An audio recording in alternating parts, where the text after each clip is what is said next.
Hola, bienvenidos al canal Eduard Print donde hablamos sobre arte y diseño. Esta vez quiero compartir una clase sobre técnicas. En la anterior hicimos un trabajo con un pastel a la tiza. Hoy quiero hablarte de el pastel al óleo para completar un poco este tipo de materiales. Voy a trabajar con 12 colores, con lo cual va a ser mucho más variado que la vez anterior donde hicimos la técnica de las tres tizas, es decir, teníamos solo blanco, negro y un color sepia o sanguina con un papel de color de fondo para utilizar un cuarto tono, ¿no? Claro, ¿cuál es la diferencia? Esto como lo uso yo. Es algo más pictórico, donde lo trabajo suelto con un trazo más rabioso, más ágil, sin preocuparme por el detalle, por el esfumado sutil y suave que me permite la volatilidad de la tiza. Esto no, esto es algo mucho más graso, aparte tenés que tener en cuenta que está hecho con un aglutinante. Ese aglutinante hace que se vaya formando una capa protectora, entre comillas, que cuando vuelvas de nuevo a pasar no va a admitir todos los materiales posibles a la hora de mezclar técnicas. Eso te lo voy a mostrar ahora enseguida. Otra cosa, ese aglutinante no es secante, con lo cual cuando termines el trabajo vas a tener que aplicar algún fijador, que puede ser un spray, una laca fijativa, y en lo posible, si querés enmarcar esa obra, no lo hagas con vidrio, salvo que el enmarcador tenga la precaución de mantener unos milímetros de distancia a través del marco.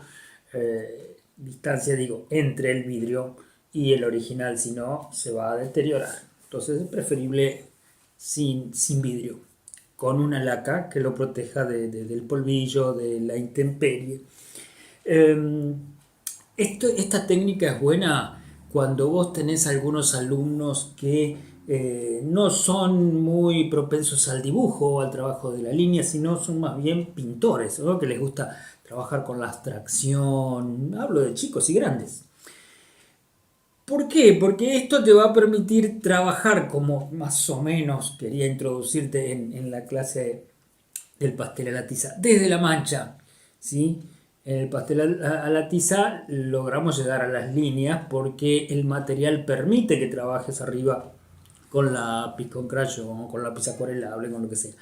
Acá no lo va a permitir tanto, por lo tanto la línea, vas a ver que yo después al final la voy a trabajar con pluma, por ejemplo, es decir, con tinta china, pero eso para lograr efectos más que tienen que ver con la gráfica y no con la plástica, es decir, que sea algo efectista el resultado. Voy a aprovechar que tengo que hacer los bocetos de un personaje y vamos a ver si podemos ir captando incluso la manera de expresar cosas, ¿no? Porque este personaje, si bien tiene así un carácter adusto o se muestra exteriormente así, en el fondo es una persona que es más bien triste, melancólica, más allá de esa aparente rigidez de su carácter. Entonces voy a concentrarme en la mirada a ver si puedo transmitir eso que no es del todo fácil, es de pocas palabras, donde los silencios de este personaje son importantes, por lo tanto trataré de dejar medio indefinidos los rasgos de la boca, por ejemplo, después trabajar con la iluminación como elemento expresivo. Pero sobre todo, ¿qué es lo que nos permite el pastel al óleo? Utilizar mucho color, mucho color. Y una de las maneras de aprender la técnica es dominar la manera de mezclar todo eso y que eso quede más o menos decoroso, ¿sí? Entonces, cómo hacerlo profesionalmente, eso es lo que te voy a mostrar. Ahora vas a ver que es muy sencillo, pero hay que ser cuidadoso y metódico, sobre todo al principio. Te decía que lo trabajo con mucha rapidez, casi te diría forma frenética. Estoy con un papel de 250 gramos, color sepia. Entonces empiezo a manchar las zonas de un rostro para dar un tono general. Te aclaro que estoy trabajando sin modelo, lo que estoy buscando son los primeros rasgos que tengan que ver con la expresión, como te decía, de este personaje que es para un cuento infantil, juvenil, como de lectores entre 10 y 13 años. En fin, no tenés que preocuparte por la prolijidad en esta etapa básica, ¿sí? Donde lo que, como verás, estoy haciendo es poner los grandes rasgos, las grandes zonas de luz y de sombra, donde están los planos que sobresalen, como puede ser la nariz, en el mayor contraste, y trabajo sobre todo desde lo que es la temperatura del color. Entonces acá no nos preocupamos por los detalles ni por ser muy fieles a la anatomía, sino más bien a lo expresivo. Por eso te decía que esta técnica, para que los principiantes no se frustren, no, yo no la sugiero como para los comienzos porque no nos da la ductilidad suficiente como para que podamos ser fiel a la realidad que vemos, para representarla como muchos quieren tratar de lograr al empezar, sino no, más bien es buscando expresividad, de eso se trata. Pero fíjate, como voy manchando los colores, por más que estoy rayando, no rayo con mucha presión, ¿sí? Para después poder mezclar esos colores. Pero rayo, no estoy trabajando en círculos ni girando los dedos como hacíamos con el pastel a la tiza. ¿Ves? Los trazos del pelo los hago bien sueltos, bien rápidos. Y lo que estoy pensando es cómo voy mezclando los fríos y los cálidos. Cuando quiero que empiecen a desaparecer un poco, ¿ves? Las líneas, empiezo a trabajar con rulos. Ahí sí. No te sugiero esto, ¿ves? Yo estoy mezclando con el dedo, pero claro, no es pastel a la tiza, por eso te lo estoy mostrando a propósito. Vas a poder mezclar, pero no va a tener todas las calidades que logramos con la tiza en cuanto a las diferencias de tonos y los pases del frío al cálido, del oscuro al claro o de un tinte determinado hacia otro. No, esta va a ser siempre una manera más rústica de trabajar. Por lo tanto, sirven para hacer algo que tiene que ver con el expresionismo, por ejemplo, aquellas obras del expresionismo alemán, Ensor, Munch, ese tipo de cosas. ¿Ves? Y yo estoy manteniendo el contraste en la mirada y ahora estoy poniendo alrededor de esos ojos un poco más de contraste. ¿Ves? Entonces no tenés que preocuparte por estas zonas muy contrastadas o estos colores verdosos que no tienen nada que ver con un rostro, porque ahora empezamos a modelar los planos unificando esos colores que no tienen nada que ver uno con otro a través de estos tonos neutros con una manera circular, como yo te digo, con la técnica del rulo. Para que marco bien el pelo aquí, con trazos bien sueltos. Pero esa técnica del rulo nos permite unificar. Acá voy a exagerar bien las luces para que veas que no hay que preocuparse porque queden las rayas así tan marcadas. ¿Ves? Mira, esto como ya tiene una capa de pintura del pastel al óleo, por más que yo raye, ya se empieza a mezclar, ya empieza a producirse el empaste. Es decir, acá ya entramos en una segunda etapa del trabajo. Pero ¿qué ocurre? Por más que yo unifique ahora todo cromáticamente, tirándome un poco hacia el color piel, ya está la base de verdes, marrones, blancos, amarillos exagerados, bien marcando luces y sombras. Acá voy a poner unos verdes talos bien básicos para que veas más claramente esto del empaste que te digo. ¿Ves? Entonces vengo con el marrón, oscurezco más y acá vengo con un claro. Vos fíjate que por más que yo use amarillo o blanco a esta altura ya hay una capa de pintura que hace que ese color ya no sea el color como es el original, sino que empieza a mezclarse. Lo vamos a ver más claramente con el negro, ¿ves? Pero todos estos tonos, entonces yo me puedo dar el gusto de pintar con azul, con verde, con tierra, sombra natural, con naranjas, porque sé que después puedo venir y unificar todo eso con el mismo pigmento del pastel al óleo. Eso es lo bueno que tiene esta técnica. ¿Mm? Entonces vos fíjate, partimos de una base donde podemos marcar muy bien los volúmenes, las zonas de luz y sombra, y después tranquilamente empezar a unificar todo. ¿Mm?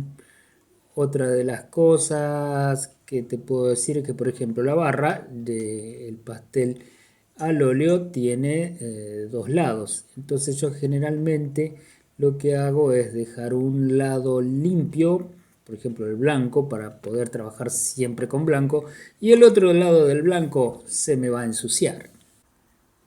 Por eso es que yo prefiero trabajar siempre desde los oscuros a los claros. Hay algunos artistas que prefieren trabajar al revés, del claro al oscuro. ¿Ves? Acá yo tengo dos puntas, es lo que te decía. Por eso una siempre la dejo limpia y la otra dejo que se mezcle y aprovecho esa mezcla para que me genere tonos, distintos tipos de grises. Acá voy a acentuar algunos volúmenes para modelar más las partes del rostro y me concentro un poquito en los ojos, ves, mezclando todas las zonas que tenían colores muy básicos. Puedo hacer tantas capas como quieras. Mira, acá vuelvo con el azul, como si recién empezara, así con las manchas, como te decía, rabiosas, frenéticas, sin preocuparme por la prolijidad. ¿Mm? Quiero buscar expresión, quiero ver los efectos cromáticos, lumínicos, y ahora ves, con este tono más neutro empiezo otra vez a unificar todo, pero la base tiene mucha riqueza cromática. ¿Mm? Entonces, esto es el empaste y esto es lo bueno que tiene la técnica, que me permite trabajar con mucha soltura, con mucha libertad, con mucha rapidez. Ahora vos fíjate, lo que te decía de las capas. Intento con virome, no se puede. Intento con estilógrafos, tampoco se puede. Apenas si empieza a poder marcarse, pero no es la idea de forzar los materiales. Entonces hay que buscar otro tipo de técnicas en caso de que quieras mezclar. Mira todos los colores que empiezan a aparecer. ¿Mm?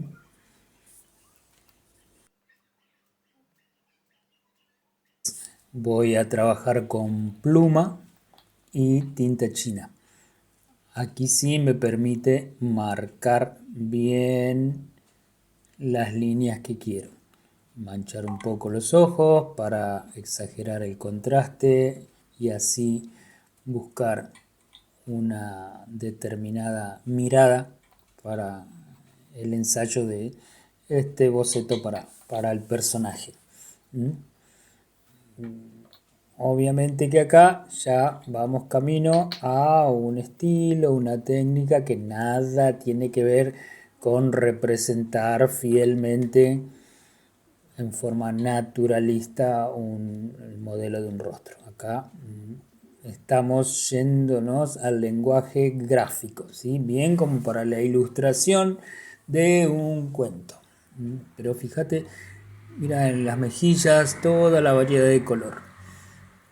Esta tinta está seca, después vos dejás secar y podés seguirlo trabajando. Te voy a mostrar con negro. Mira,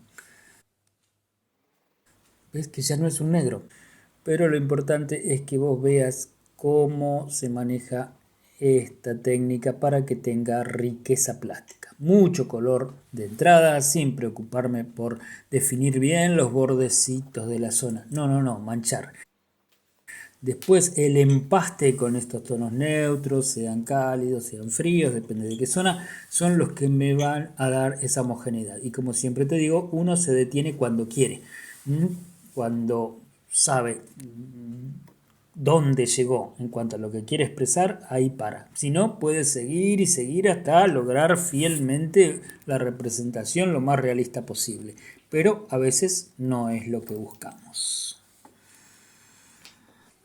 Y bien, espero que hayas entendido el sentido de esta técnica, donde generalmente yo no la enseño a los alumnos que recién empiezan, porque ellos suelen buscar el tema de acercarse a lo real, de representar lo más fielmente posible sus modelos. Entonces, con una técnica así tan plástica, tan hecha para la expresividad y no para la representatividad, a veces podrían frustrarse porque los resultados no son del todo finos ni sutiles, sino que, viste, más bien esto invita a ese trazo que nos saque todo lo que tenemos adentro y que podamos realmente disfrutar el tiempo de hacerlo, más allá de los resultados.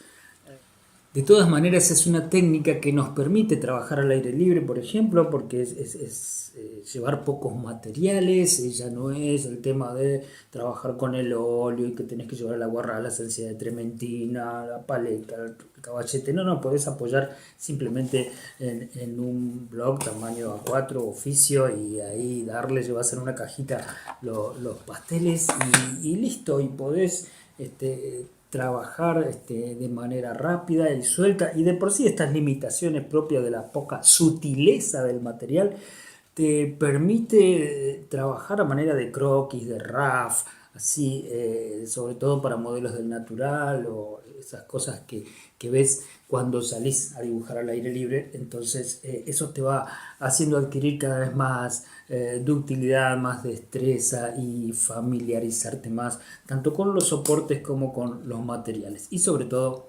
disfrutarlo. Bien, si te parecen interesantes estas cosas, suscríbete al canal, compartilo con quien quieras y nos vemos en el próximo video.